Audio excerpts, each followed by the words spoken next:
Okay, welcome everybody. I'd like to go ahead and get started. I imagine there will still be some others trickling in, but I'd like to welcome you to our first virtual program for the Mississippi Coast Audubon Society.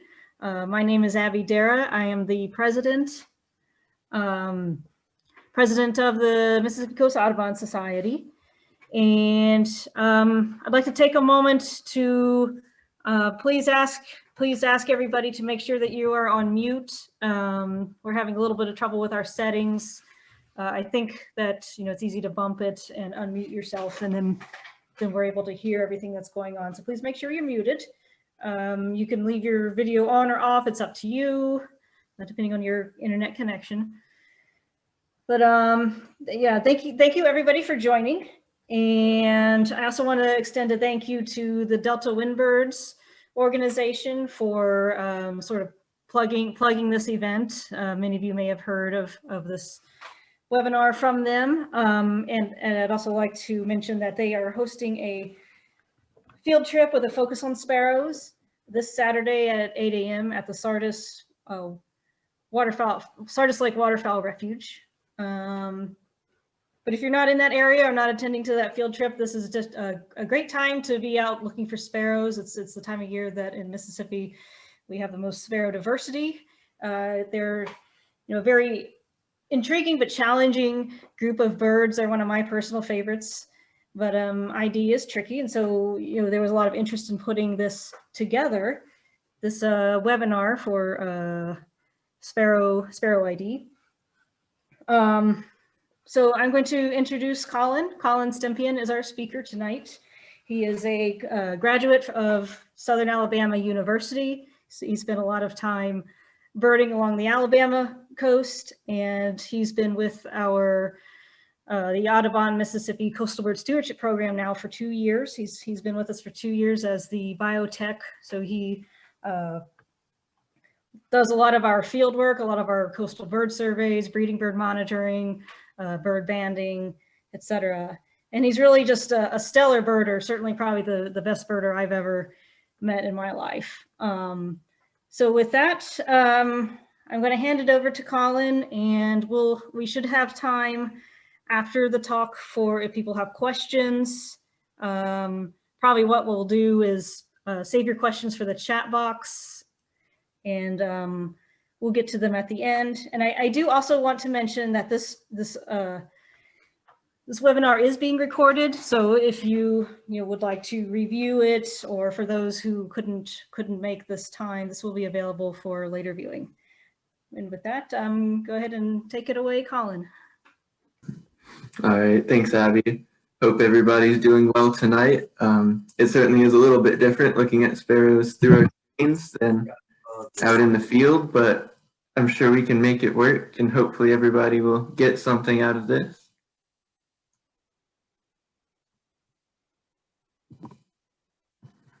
So for starters, we're just going to take a look at some of the basic parts, if you will, that we're going to be using here to identify the birds. Some of these are obviously pretty self-explanatory, like the bill and the tail. But we have a few words that may be new to some of you. So starting at the top, we have the crown here, which is basically just the top of the head, like if you think of hair on a person. And the patterns there can certainly be useful for identifying these species. We have the eye stripe, which you can see here is just this dark line that, as the name suggests, goes through the eye. And things like the color and the extent, again, very important for identifying a lot of these sparrows, almost all of them really. We have the lores here, which is just a fancy word that talks about the space between the eye and the bill, essentially. It's relevant for a few species, not super critical, but again, this area right here. We have the nape, which is basically just the back of the neck. We have the malar or the throat stripe, which this bird doesn't have a lot of one, but you can see just this little black stripe here. It's much more prominent or completely absent depending on the species. So that's a good character we can use to narrow it down. Here we have the sides and the breast, and then the belly and the flanks, which again are pretty self-explanatory.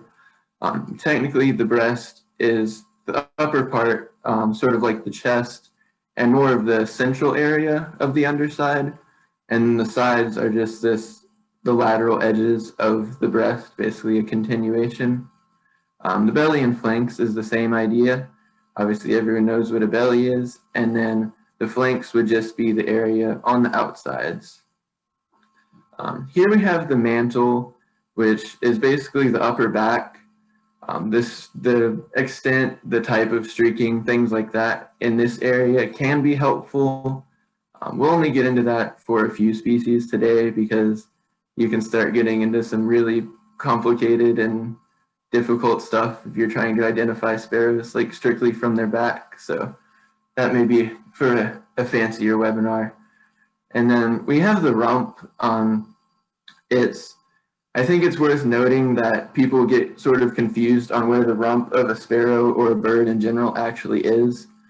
So it's not down here, like the business end, like you might think, but it's actually on the top. So if you think of like a yellow-rumped warbler, for example, if you're familiar, you see that yellow patch right here above the tail, but on the upper side.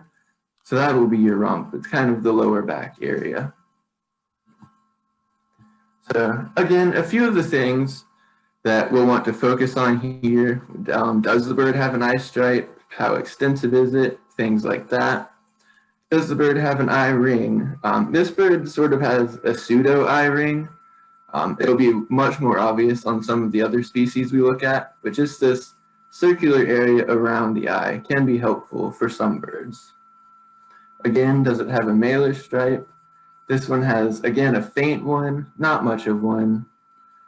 What does the crown look like? Like, for example, on this bird, it's this sort of rufusy brown color with a lot of really fine black streaking in it. And then in the middle, it's kind of obscured on this bird, but there's this little bit of a gray stripe here, which is what we would call a median crown stripe. So another feature that some birds have that we can use to help tell them apart from other species. And then, of course, some of the structural differences and the more obvious things with the bill.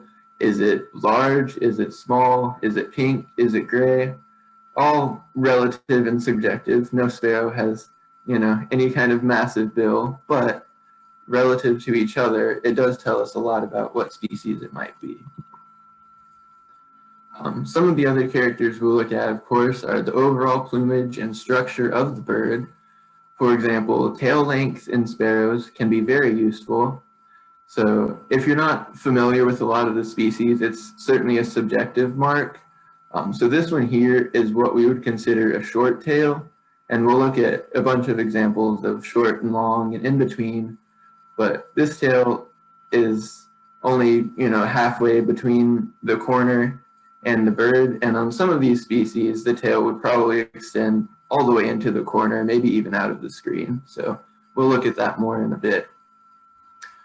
So we have wing bars, which it's not the pattern of these feathers, but these white tips to these coverts would be what we call wing bars. So there's a larger one right here, and then this smaller one here. Again, we have the mantle streaking, which is just all of this black messiness in the upper back.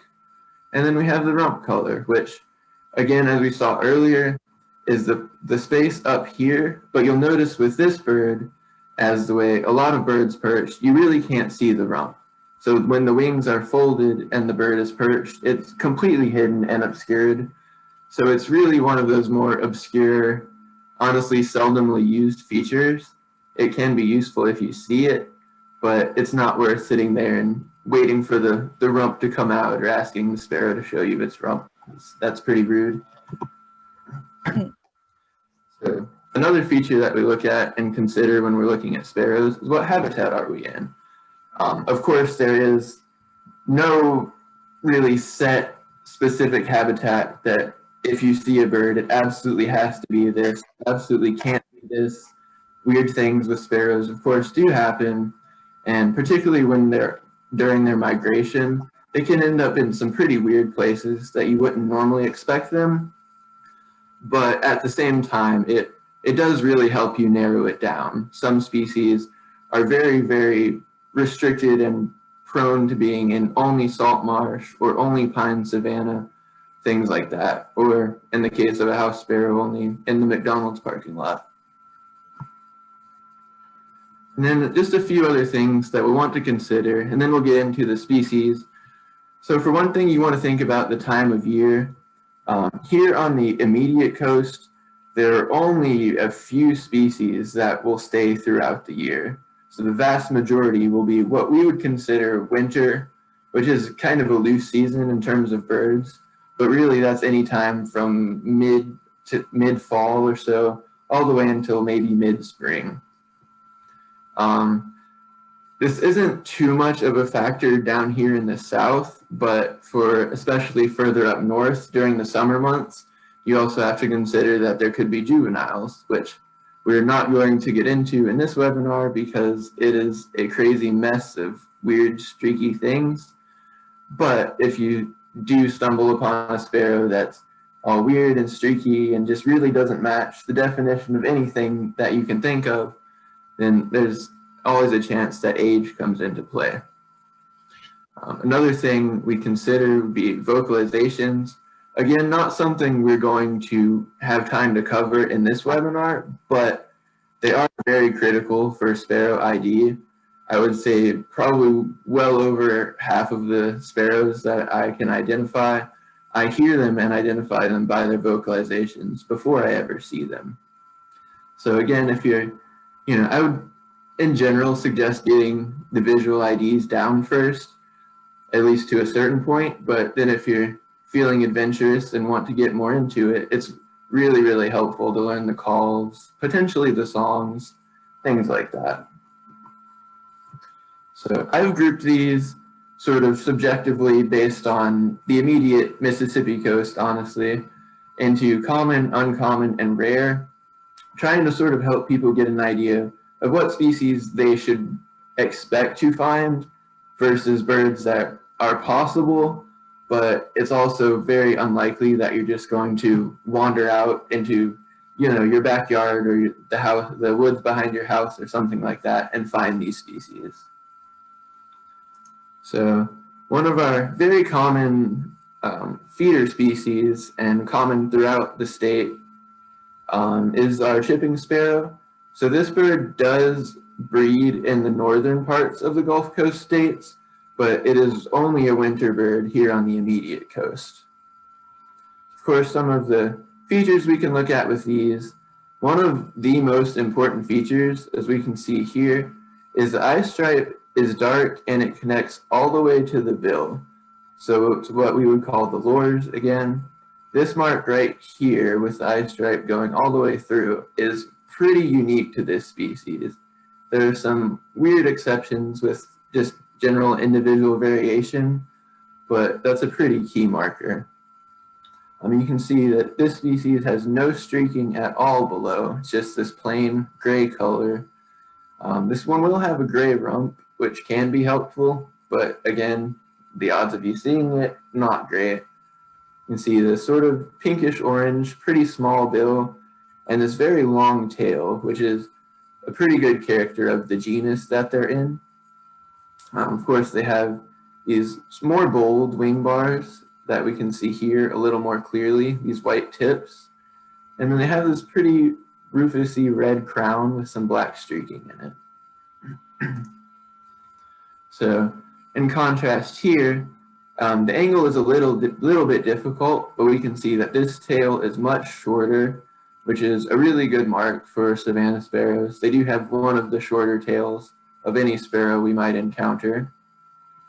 You can see here, there's this sort of eyebrow. It's called a supercilium.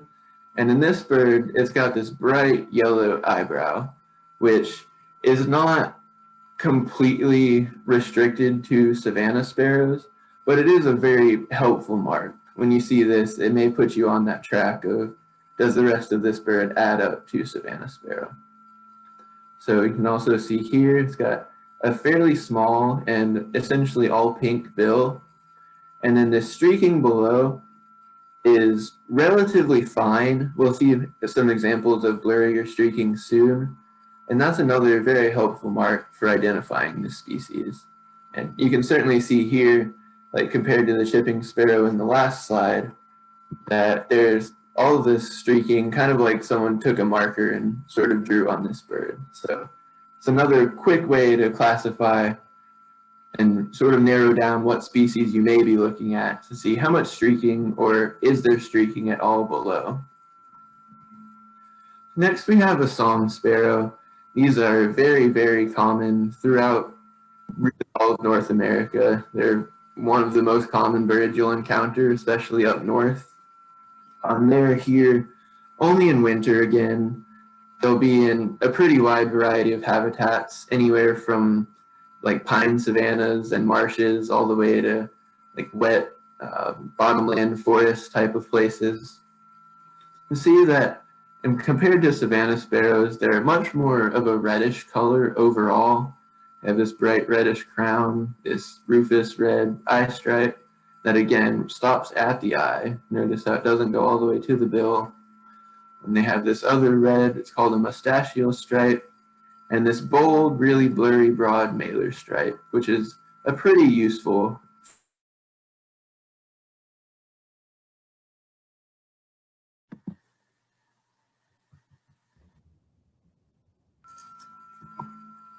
So the bill has that silvery gray color. If we compare to, say, the savanna sparrow, that is pretty bright pink.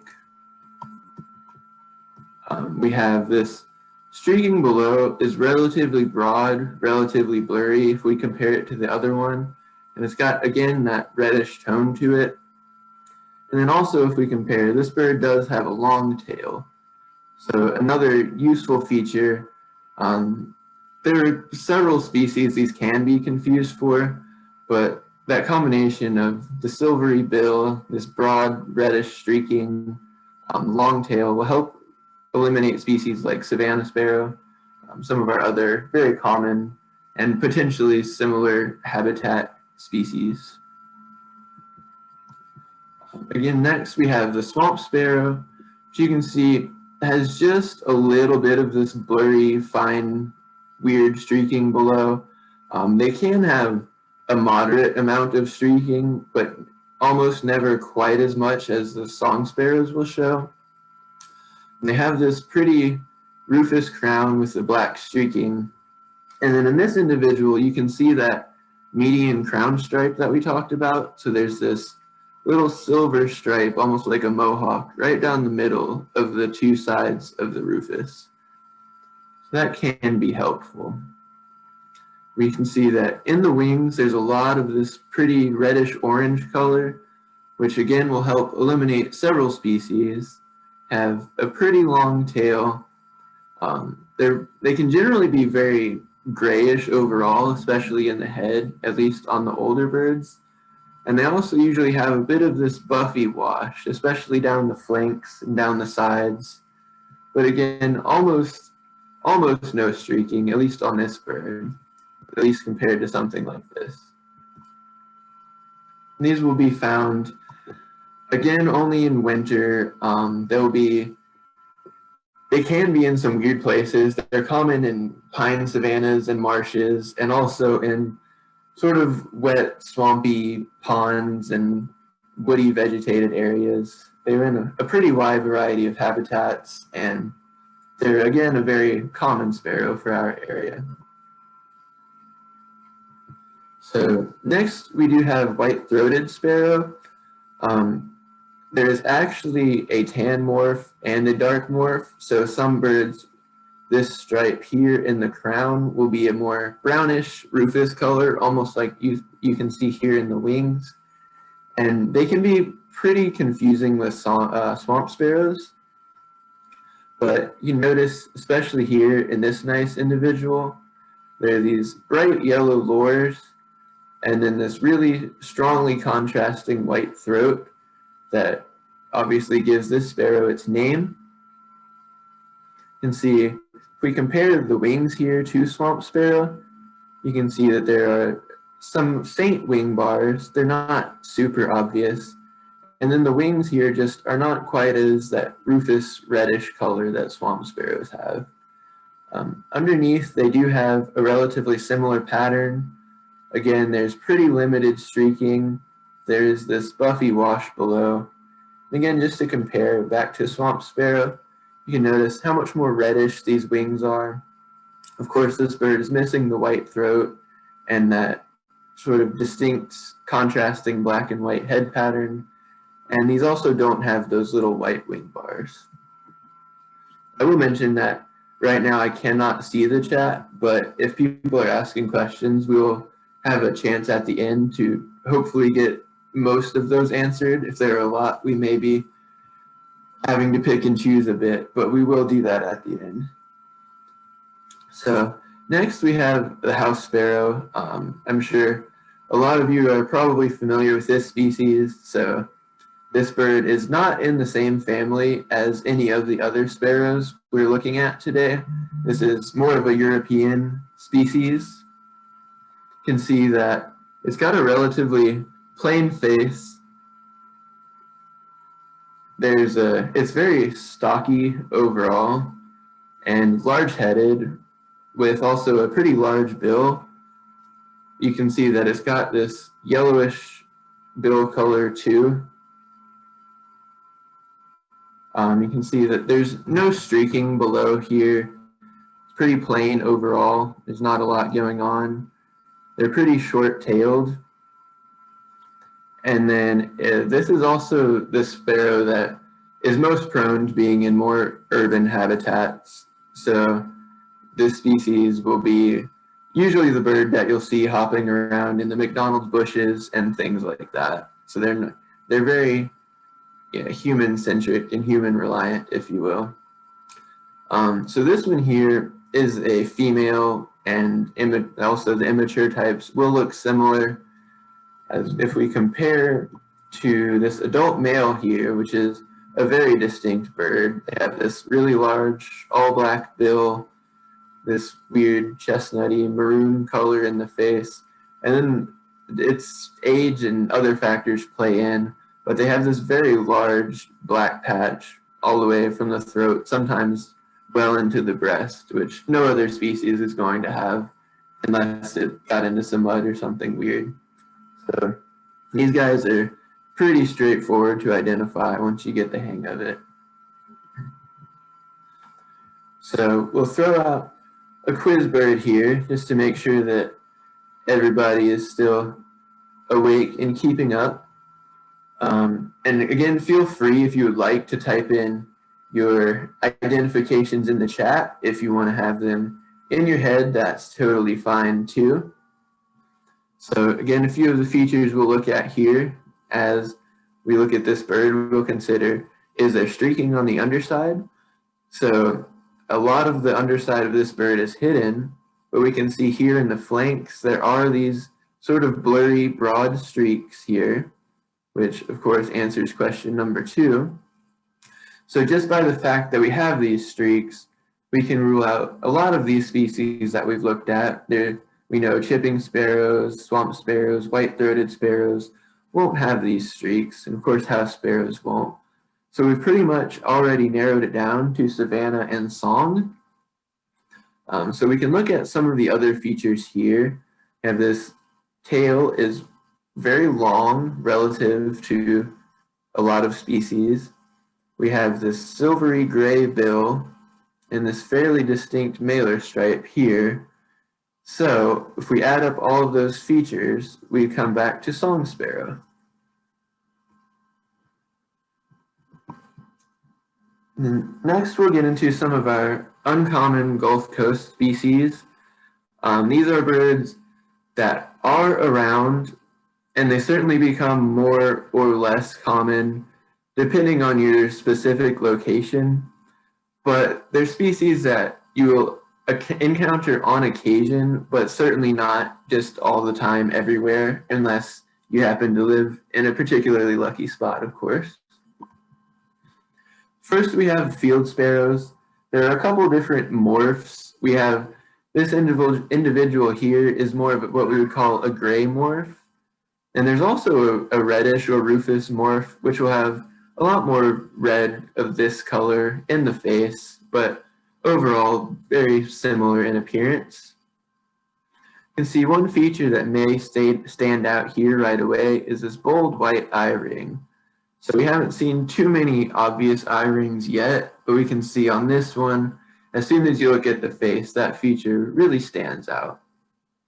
Of course, another feature we can see here that would be characteristic of this genus is this orangish pink bill and this very, very long tail. So that, especially if you compare to something like savanna sparrow, is probably 2 or maybe even nearly 3 times as long.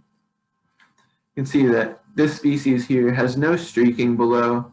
Most of them do have this sort of buffy orangey wash, and they do have these fairly bright white wing bars. Next, we have a vesper sparrow. You can see, again, immediately notice this, again, bold white eye ring, which is pretty good for identifying this species. You can see that it's got a fairly short tail. If you see here, right on the edge, there's this white outer tail feather. It's not always easy to see, especially when the tail is folded, which is most of the time that the bird is not flying really. But especially if you see it flying by and see that bright white outer tail feather, it's a good clue to just sort of help clinch the ID if you weren't sure about it. So species like savanna sparrow, which these are often confused for, won't have that white outer tail feather at all. You can also see that it's got this relatively moderate to light streaking and sort of has some buffy wing bars here, again with the pinkish bill. And another feature of this species will often show is a sort of reddish wing shoulder patch, if you will, right in this area.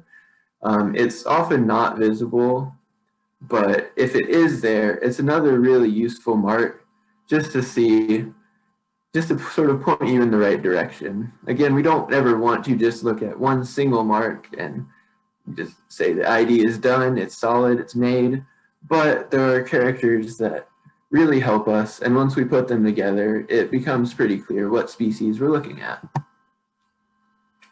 Next, we have one that looks a little bit different than anything we've looked at so far. So this is a Nelson sparrow. This species is really restricted to our coastal salt marsh. Here on, well, in any of the Gulf Coast states, we'll only see this species really in winter. You can see it's got a pretty long bill compared to some of the other species we've looked at. It's got this sort of unique, you know, a little bit wonky, but if you will, be imaginative, an orange triangle around the face, which is a pretty good mark for this species. There are a few others we'll look at soon that will have this feature, but you can see here, it's got this buffy wash across the breast, down through the flanks, and this very sort of distinctly demarcated line between that clean white belly and this buffy wash. And then you can see here that this species usually has this fairly fine, somewhat blurry on occasion, streaking throughout all of this buffy wash that we have below.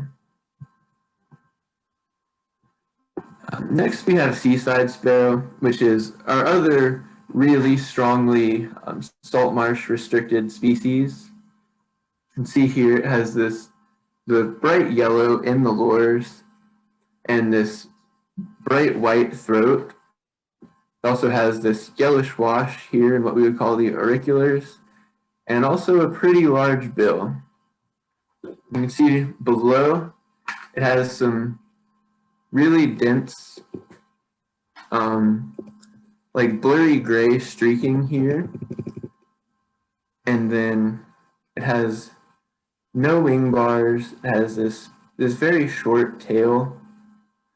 Again, since they're in the same habitat, one of the more easily confused species is the Nelson sparrow.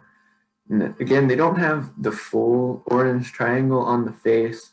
And then if we look at the streaking below, notice how blurry and gray and just extending through the belly and everywhere else, this species. And then we have this buffy wash with this really fine black streaking and this distinctly marked pure white belly on this species. Next we have our white-crowned sparrows. This one I've made sure to note both the immature and the adults, because this will be one of our few species that has a very distinctive immature phase, if you will, that will also hold throughout winter. So whereas most species generally, they certainly don't have juvenile plumage, but they generally don't have much of a distinctive immature plumage that lasts for a long time. If you go out birding tomorrow and find an immature white-crowned sparrow, it will look a lot like this one. So it's worth noting that this species does have immature forms that will not look like the adults, even this late into winter. So we can see some of the helpful features here is we do have this crown pattern, which even in immatures, although it's going to be quite a bit different than the adult that we'll see in just a second, is pretty unique. So it has this sort of reddish brown lateral edges to it without really any streaking. And then this pale tannish colored median crown stripe. It also has this dark eye line that again stops at the bill. The lores are very pale here. And if we could see the back, it would sort of wrap around and close off this broad white eyebrow, which will really help separate this species from most of the other ones, just looking at this head pattern. You can see here that, like a lot of its cousins, it has this sort of orangey pink bill, and then it has these pretty bright, prominent white wing bars. Again, this is another species that we really don't see any streaking below. It does have some of this buffy orange-ish wash and a fairly long tail. Next, we have here the adult that I had mentioned before. You can see how that head pattern on this bird is very distinctive. It's strongly marked off black and white. No other species is really going to have that. Maybe your white-throated dark phase or dark form adults will have a similar pattern, but not nearly this striking with this very obvious white median stripe and this black sort of wedge around this white eyebrow. Again, they have the same features that we saw in the immature otherwise, the white wing bars, fairly long tail, no streaking below, orange bill, all of those same things. So we'll throw in one more quiz bird before we get back to our more rare species. So if anybody, again, wants to throw in their guesses in the chat, feel free. If you want to keep them in your head, then we can all do that as well. So we can look at kind of the same list of features we normally look at when we're going to identify a sparrow. So one tricky part with this species here, we can see that as it's turned around, we don't really know what the underside looks like. So it'd be hard for us to narrow down based on streaking what species this might be. So we can start looking here at the face and the head as a whole. We can see that it's got this orangey pink bill, so we can rule out a lot of our species, like song sparrows and swamp sparrows and white-throated sparrows, things like that. And then that of course leaves things like field sparrow and chipping sparrow potentially into play. So we can look at a few other features here. For one, we can look to see, does it have a complete and bold eye ring like field sparrow would? And although this does have some white eye arcs, if we look closely, we can see that it doesn't have that complete bold eye ring that a field sparrow would show. So similarly, if we think about chipping, where we saw that black line that went super distinctly all the way to the bill. This bird doesn't have that either. It does have a little bit of some dark markings here, but it doesn't have that distinct stripe. So then lastly, we look at this head pattern, and it looks like one that we just looked at. So it has these reddish brown lateral edges, and then again this sort of pale tannish colored median crown stripe. So again, we'll end up at an immature white-crowned sparrow. Hopefully everybody's doing well on these. I know there are a lot of little brown birds, as everyone knows with sparrows. As I said, now we'll get into our rare sparrows. Again, these are ones that you are generally not likely to just happen to come across. So for anyone who's especially sort of newer to Sparrow ID, I would really encourage you to focus on learning more of the birds that I've listed in the common section versus these rare ones, because, you know, I have them listed as rare for a reason. In large part, these birds are not readily encountered along the coast. So in my several years birding this area, there are several on this list that I have still never seen here. So they do occur, but the chances are not always in your favor. So we're starting out here with the Bachman sparrow. This species, it is here year-round throughout a good portion of several of our Gulf Coast states. This one I have listed as rare for a couple reasons, in part because they just generally have very low populations. They are not a numerous sparrow like, say, song sparrows. And another thing is that these birds here are very restricted to sort of scrubby and shrubby pine savanna type areas. So you will essentially never see these species anywhere else. They're not likely to be found in any, you know, marsh or beach or anything like that. They're very, very habitat specific and don't really move around a whole lot. So you can see some of the features on this sparrow. They're pretty distinctive. You can see the crown with these sort of rufusy brown, again, lateral edges, and this sort of indistinct grayish median crown stripe. And we can see all the way from the crown through the back, it has this pretty and fairly unique sort of silvery red streaking combination, which you're really not going to see in too many species. It also has this fairly neat rufous eye line that again stops right at the eye. It has a pretty silvery bill, and then again there's no streaking on these guys below. They will have sometimes a little bit of a buffy-ish wash below, but that'll be about it. The one unfortunate thing about these is that although visually they are pretty unique and distinct, they're not the easiest sparrows to get a look at. So particularly outside of breeding season, they are extremely skulky and also rarely vocal this time of year.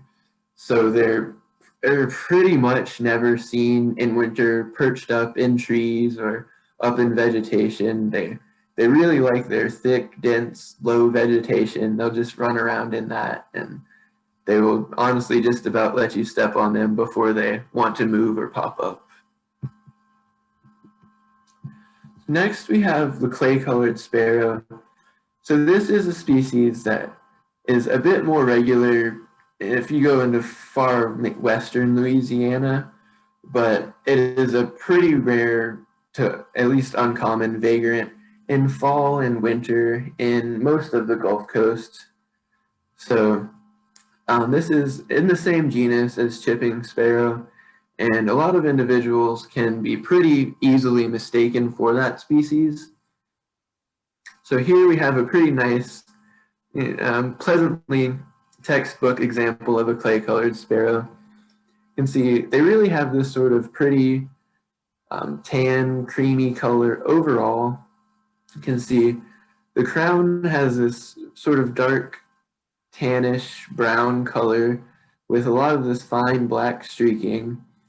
And this species usually does have this nice distinct grayish median crown stripe, which can be really helpful for separating this species from chipping and some of the other similar species.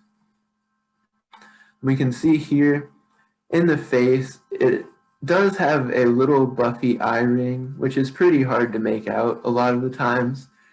And then, of course, we have one of the key features here. It has a little bit of an eye line or an eye stripe, not much.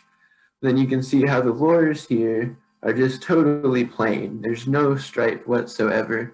So they will never have an eye stripe that goes all the way through the lores compared to, say, chipping sparrow. Much like the chipping sparrows, they have pretty long tails. They have this pinkish bill, and they're unstreaked below, just a little bit of this tan wash that most of them will have. Next, we have lark sparrow, which again is a pretty rare sparrow in our area, at least uncommon. You can see here, they really have a distinct head pattern. You're not really likely to mistake this for most other species. They have this sort of chestnut color that makes this very unique pattern in the face, combined with these little bits of black eye stripe, black mustachio stripe, black lateral throat stripe. Again, as is the theme with a lot of these, they have this silvery bill. They have no streaking below. One feature that is worth noting is they will have a lot of times this breast spot that you can see just a hint of here. It's just like a dark smudge on the center of the breast. Again, that should not be used as like, oh, this bird has a breast spot. It's definitely lark sparrow or song sparrow or whatever it is. But a lot of these individuals will show that, and it's just another handy feature to look at. So like Vesper sparrow, they will have white outer tail feathers, which again are very difficult to see if the tail is not fanned. You can see just a hint of that outer white feather on the edge of this tail. And this is another one of our very long-tailed sparrows. Next, we have our grasshopper sparrow, which is another one that does breed in some of the northern areas of the Gulf Coast states, particularly, I believe, more in Alabama and Mississippi. And of course, Florida has their own special subspecies, and that's a whole different thing that we won't get into here. But this is another relatively a skulky bird. You're not very likely to see this one perched up, again, outside of breeding season when they're intentionally trying to be noticed and attract mates. They're much more prone to running around in this dense, weedy, shrubby vegetation and pretty much never come out to let you see them. So this is one of those species that I have never seen here on the coast. They do exist, but again, your chances are not the best of seeing this species. But that being said, they are here in winter in small numbers. There are certainly areas where they are more common than others. They like those shrubby, weedy, like sort of ag fields, not quite, but more open, not so wooded type of areas. You can see on this bird here, we have there's a little bit of this yellow superlaurel right here above the eye. See, the bill is very large. It looks almost a little bit comical on this bird, just compared to some of the other sparrows. And they have usually a somewhat bold white eye ring. It's not always super obvious. There is this reddish white scaly pattern that they will have on their backs, sort of like the Bachmans, but more, it does almost look like fish scales a lot of times. So it's pretty distinctive and unique, aside from, unfortunately, a few of the other very similar species. It's worth noting on this one especially that there's no streaking at all below. There's that buffy wash that a lot of the similar species will have, but again, no streaking. Next, we have our Henslow's sparrow, which also is only here in winter. These are, again, very restricted to pine savanna type habitats. They're generally very picky about the vegetation, and they're a species that is a focus of fire management in these savannas, just because of how picky they are about the habitats that they winter in. So these can be somewhat similar to grasshopper sparrow and a couple of the other species that we've seen and are going to look at soon. You can see one of the distinctive features is they have this sort of yellow-green wash across the face and all the way through the nape, which will be important as we look at one of our next species. So usually all the way through the back of the neck has this greenish yellow wash. You can see here, this is sort of like what I was talking about with the grasshopper sparrow mantle. It's got this very sort of scaly appearance with these dark centered and reddish edged feathers. We can see that it does have fairly bold malar and mustachial stripes and a somewhat distinctive eye stripe that again doesn't go past the eye. They can have a fairly obvious white eye ring as well. And as is the theme with a lot of these similar sparrows, we can see it has this sort of buffy yellowish wash below, fairly demarcated like we saw in the Nelson sparrow. And then again, as we compare it to the grasshopper sparrow that we just saw, it has that buffy wash, but it also has a lot of this fine streaking compared to just the buffy wash, as in this species. So this is, again, another one of those very difficult to actually see species, at least off of their breeding grounds. They're another very skulky, again, savanna type bird that is very prone to just running along in all of the savanna grass and vegetation rather than really perch up and show themselves. This is one that you're much more likely to see if you're walking through a savanna. They're very prone to flush up and then fly a very short distance, maybe 10 feet or so, and then drop immediately back down and disappear so that you never see them again and get frustrated. But again, one of those things that you really want to look for, especially in a flushing bird, which is super difficult, but you'll look for this flash of this greenish yellow wash throughout the head and the neck area. So next we have one of the potentially most confusing species with our Henslow's sparrow, especially as you just get that quick 2-second glimpse as they flush, is our LeConte sparrow. So they have pretty similar habitat choices to Henslow's in general. They are certainly more prone to getting in more slightly shrubby, woody vegetation. And this species will also occasionally end up in coastal salt marsh and marshes in general, which you're not really going to see with Henslow's sparrow. So they share a lot of the same habitat, but there is some distinction between the two. Much like Henslow's, you can see that it has that scalloped, scaly look in the back with those dark-centered feathers and reddish edges. You can see that it, almost reminiscent of Nelson sparrow, has this orangish yellow, weird wonky triangle around the face, leaving just this little gray patch in the cheek. And then it has another fairly distinctive eye stripe, a bit of a white eye ring, and if we compare to Henslow's, they don't really have much of that malar or mustachial stripe if we compare this area. So They share that same buffy wash with pretty fine streaking. It can be slightly blurry, but really not much different than the Henslows we were just looking at.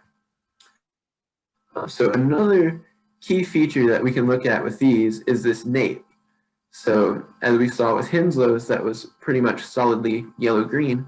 These have a gray nape, and they have this little purple streaking all throughout. Of course, in flush birds and flying birds, that is not a feature you're really ever going to be able to pick out. But if you do get lucky enough to have one perched, like I did for this photo, you can see a lot of those key features, and that's one that can be really handy for separating out from this species and Nelson's and other similar species. So here we have our Lincoln sparrow. This one is certainly one of the more readily confused Melospiza species, so it can be pretty similar to song sparrow, pretty similar to swamp sparrow, and really a number of other species. But again, this one is pretty rare in our area. It can be common in certain areas and certain habitats that they really like, but in general, most people are not likely to just walk around in the woods and pop one of these up, at least compared to something like song or swamp sparrows. We can see that overall they have a lot of the similar features of those common sparrows, the longer tail, sort of rufous wash here in the wings. Then there are a few features that really hopefully stand out that help us separate. So one of the most obvious ones we can see here, they have this buffy wash from the breast down through the flanks and this really fine streaking as compared to the song sparrows that we saw earlier that have no real wash and that more blurry reddish streaking. You can also see right here in the malar area, they have that continuation of that buffy wash all the way into this region. Swamp sparrows will sometimes share that feature, but generally song sparrows are not going to show much of that buffy wash. They will just have that reddish malar stripe, but without this wash. They do have a relatively small bill. It's not the most obvious feature, and a lot of the times they will show a sort of peaked head, which is not a perfect feature because it's very dependent on posture and things like that, but it is a feature that a lot of Lincoln sparrows will show that is not necessarily as prevalent when you're looking at song sparrows. Next, we have fox sparrow. So if you are further north, this is more of an uncommon sparrow than rare, even going up to common if you go far enough north. But they're rare here on the coast and only show up in winter, like most of these rare species will. You can see that it's really a pretty distinctive sparrow. It's got a pretty chunky build. They are large sparrows. They have this really bright rufous pattern all the way around, and they have this contrasting gray and rufus color throughout the head pattern there. And then, of course, you can see this yellow bill, which, again, is not something you should 100% rely on, but in general, most of our other sparrow species are not going to have this yellowish bill. And then there's this very obvious feature, is this very unique streaking spotting pattern that they have below. So it usually makes almost this cone shape on the belly with this sort of chevron-shaped spotting extending all the way down to the flanks, at least in our eastern subspecies. We won't get into the other mess that is other song sparrow subspecies. But all of these features combined make it a pretty unique and distinct bird that you're probably going to be able to figure out pretty quickly, at least once you dig through a field guide for a little bit. So that wraps up all of the more or less expected species for our area. There are, of course, a few species that will show up that are truly very rare, so we won't get into those just for the sake of this webinar, but there are things like American tree sparrow that can show up, particularly in the northern reaches of the states, but in general, we're talking like less than 10 or 15 records ever for the state. So they are not really species that you should expect to any extent. But we'll go ahead and look through a few quizzes just to see how everybody is keeping up, and, you know, hopefully everybody at least has a better idea of what sparrows they should be looking out for.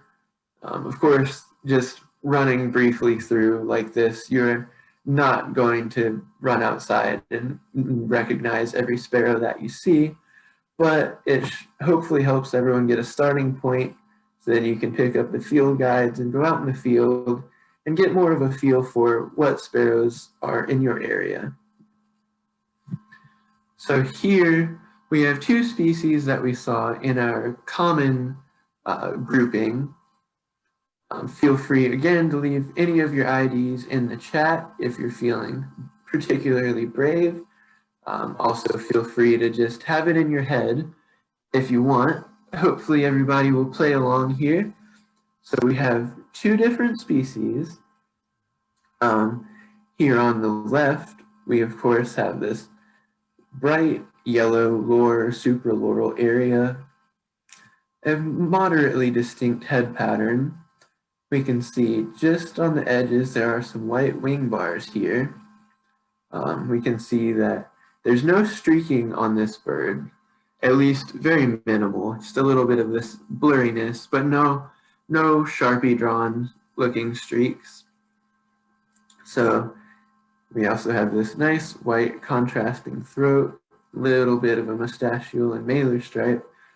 So at this point we end up with white-throated sparrow for this bird on the left, one of our common, potentially backyard type birds. Now, if we look over here at the bird on the right, it is relatively similar. You can see that it's unstreaked below. It doesn't have that white contrasting throat or the yellow lores that we saw in the white-throated next to it. It has a bit of this buffy wash and no wing bars, and it also has this sort of bright rufous color in the wings with a pretty moderate tail length, and also this bright rufusy crown with a little bit of black streaking and the rufous eye stripe here. And when we put all of those together, we should end up hopefully at swamp sparrow. Here we have two more. Again, as a hint, these are both from our common species group. We can see here instantly that both of these birds do have streaking when we compare it to the two that we just looked at that did not. You can see that this one on the left here, the streaking is pretty fine, especially compared to the one on the right. The angle is a little bit difficult, but the tail on this bird is short. It does have this pink bill and a little bit of yellow here in the supercilium or the eyebrow. So this bird on the left is going to be our savanna sparrow. And then if we look at this one on the right, again, like we mentioned, it has this blurrier streaking, this really broad, bold malar stripe, a little bit of rufous coloration, but not a lot, and then this more silvery colored bill. So that will be our song sparrow. Again, both of these are very common and can be pretty readily mistaken for one another. Up next, we have a little bit of a trickier one. So the bird on the left is going to be from our common group, and it's a little bit paler than the one or the ones that we saw earlier, as compared to the one on the right, which is actually going to be from our rare birds group. It is a little bit tricky because this bird is a little bit of a mess, but the reality is when we're in the field, most of these birds are not going to be perfectly posed with the exact angle that you need, and their feathers aren't going to be in perfect condition, and they're not going to show you every character, and every individual is different, and so on. So if we look at this one on the left and this one on the right, we can see that their build is very similar. This one has a long tail, this one has a long tail. They have these small, fairly pinkish orange bills. They're fairly streamlined. This one's head is more tucked and this one is more extended, so it does make them look a little bit different, but these birds are in the same genus and they're very similar in structure. So there's no streaking. One of the key features for the bird on the left that we mentioned earlier, it has this dark eye stripe and it does continue all the way to the bill. Combined with all the other features, the rufous crown, all of that, we can confidently narrow this one down to a chipping sparrow, which is our common sparrow that, of course, does fairly often visit backyard feeders and can be seen in a pretty wide variety of open, sort of scrubby, maybe somewhat forested habitats. If we look at the bird on the right, so we've already mentioned that a lot of these features are very similar to this bird on the left. It has these sort of tan, creamy tones throughout the face. It has these brown lateral crown stripes and this grayish median crown stripe with this fairly fine black streaking. And compared to the bird on the left, this one really doesn't have much of an eye stripe, and the lores are plain. There's no dark line there. Has a bit of a strong malar stripe. If we put all of those features together, and we have, again, I should mention, there's this plain gray nape as well, which is helpful. When we put all those together, we hopefully end up at clay-colored sparrow, which, as we mentioned, is one of our rare species, not one that's here particularly often, maybe just a handful each winter for most of us on the Gulf Coast, but it's always one to keep an eye out for. Here are two more from our rare section. We have the pretty similar birds, have this fairly fine streaking below. We can see that this one has that strongly demarcated buffy wash with some moderately fine streaking, whereas this one doesn't really have much of that wash. This one is very scaly in the mantle, whereas this one is not so much. It's more of just some dark-centered rufous feathers. And this one's bill is pretty large compared to this one especially. So if we focus on this bird on the left, we remember that it has that yellow-green wash across the head and through the nape, as well as the dark eye stripe, mustachial stripe, malar stripe. And if we remember and put all those together, we hopefully land at our Henslow sparrow, one of our pretty skulky grassland species. Here's our similar bird on the right, which does share a lot of those features, but it has the small bill, the yellow wash, and the yellow triangle with the more plain face, and that is our LeConte sparrow. So this will be our last one, and then we will wrap it up. These two are both from our uncommon section. So these are those two species that we regularly see restricted to the coastal salt marshes. So two species that are pretty easily confused for each other, particularly because of their skulky habits and habitat preferences, where you really just don't get particularly great looks at them. So you can see this bird on the left, again, it has that yellowish, not even really a triangle on this bird, but that yellowish surrounding the gray cheek. You have somewhat large bill. And we have that strongly demarcated buffy wash with our moderately fine black streaking. So this bird on our left is going to be our Nelson sparrow. Then if we look on the right, again, this bill is even larger, a bit longer, has that yellow in the auriculars, but not throughout the rest of the face. It does have this bright yellow supraloral area. It has this really blurry grayish streaking, a little bit of buffy wash, but really overall pretty indistinct. And this bird right here is going to be our seaside sparrow, of course, our other coastal salt marsh specialist. So that will wrap up our workshop for today.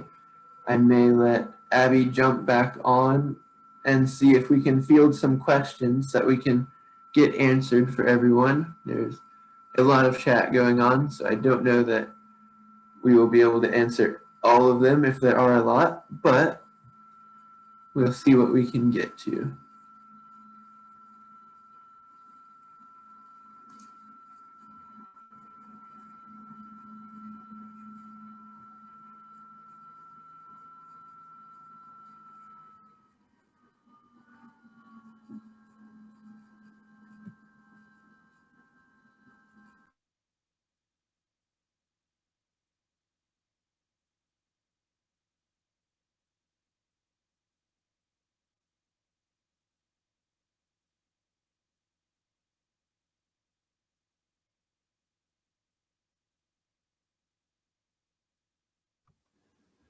Okay, yeah, thank you, everybody. Thank you for joining our talk today. I apologize to those of you who heard the high-pitched noise. We use Zoom and these computers for our work meetings all the time, so I'm not sure what was going on. It'll take a little bit of sleuthing to figure that out. Thank you very much, Collin, for putting together this nice presentation. Very, very detailed analysis, very beautiful photos. If you have questions, please put them in the chat. I know there was a question earlier from Missy who asked Collin to elaborate on behavioral cues that might be helpful for distinguishing Henslow's and LeConte's when all you get is that 1.5 seconds of a flush. So Collin, is there any more that you can add as far as cues to look, what to look for when all you get is a 1 second glimpse?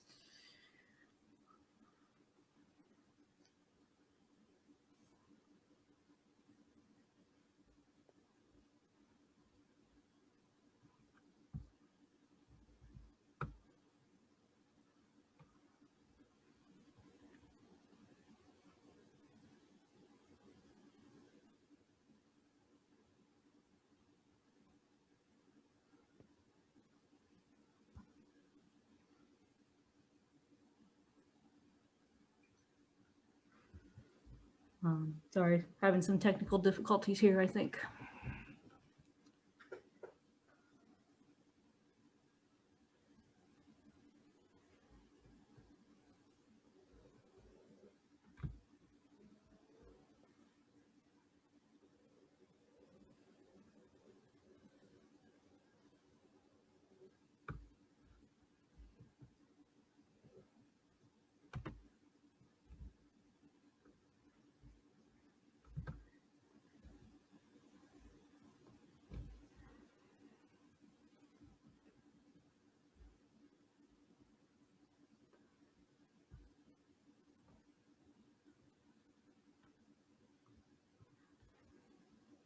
Yeah, I think Collin is stuck on mute. I do not have the permissions to unmute him. So while we're waiting for that, yeah, Melinda says we are going to be sharing the recording.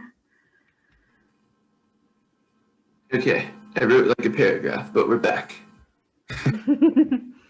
So, to my knowledge, there is not a great way of differentiating the two with behavioral cues.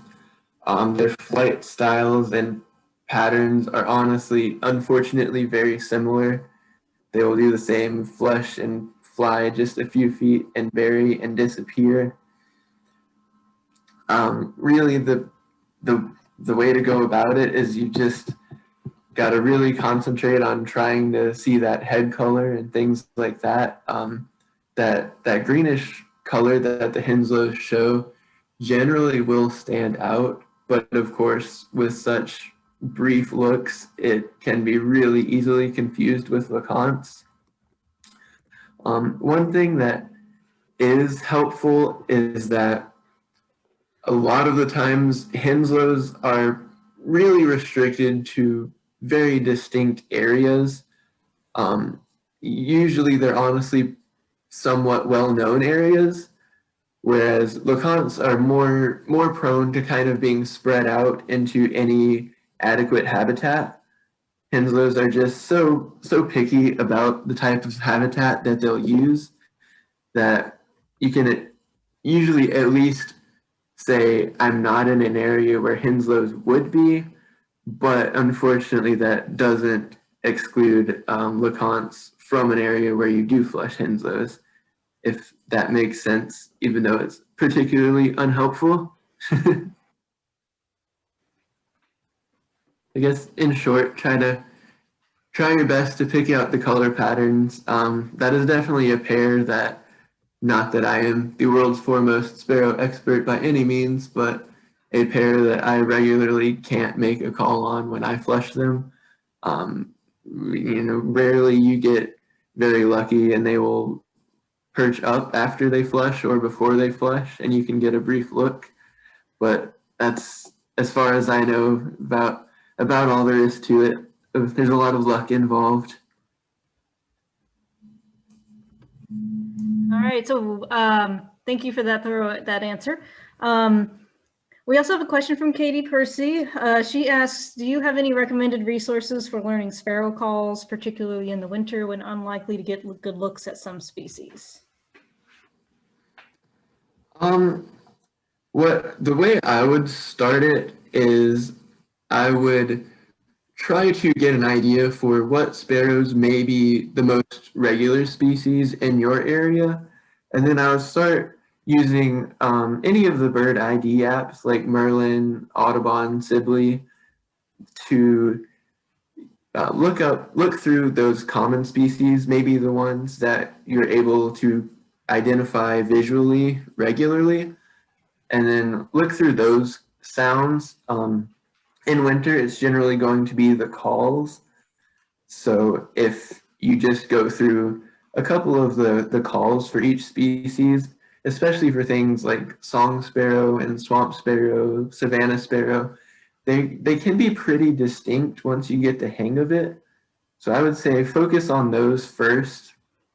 And then once you get those down, you can start moving to some of the more uncommon species, which honestly, there are plenty of those that I wouldn't be able to pick out if I heard them either, just because they're few and far between, and in that case, often not vocal. So it really boils down to taking the time to learn them and then practicing with them in the field. So the more you get used to picking out, oh, hey, I just heard a song sparrow chip or a swamp sparrow chip, the more readily they'll start to come to you.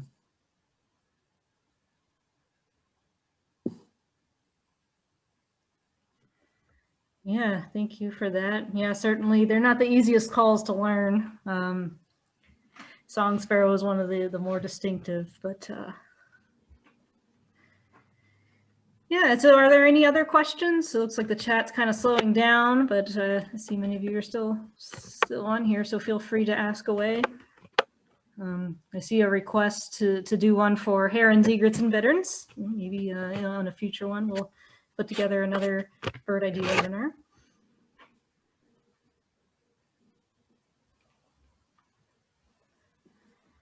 Well, if not, I want to thank you all for coming. Thank you for coming to our first virtual presentation of the Mississippi Coast Audubon Society.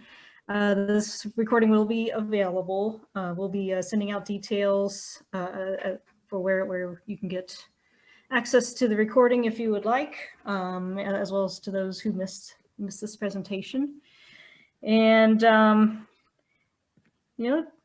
have a good, hope you take some of this knowledge and go, see what you can find. Start with your backyard. If you're new to this, just start with your backyard sparrows, start with the chippings, white-throated, things like that are, coming to your feeders, and then, go from there. So thank you all.